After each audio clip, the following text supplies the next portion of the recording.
Hello,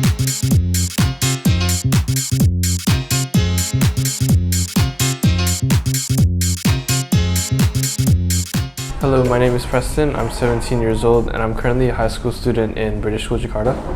And recently I've interned in PhysioActive clinic and I've been exposed to the ins and outs of how to maintain and manage a physiotherapy clinic.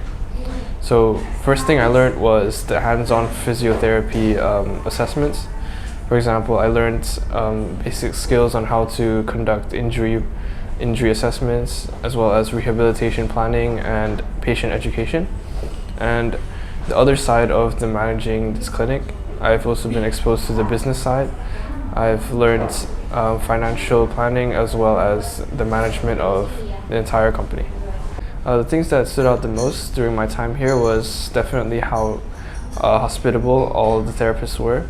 They were all very nice and kind and very welcoming, and they were able to meet the demands of the patient very well. And I've also noticed how adaptive you have to be being a therapist, since, especially in this line of work, people from all around the world come in with all different types of issues, and they were able to meet the demands very well. Especially after this internship and seeing how well run this clinic is, I definitely want to pursue a degree in sports science. Day by day, seeing how patients come in with issues and they're hurting and leaving feeling healthier is definitely something I want to do in the future.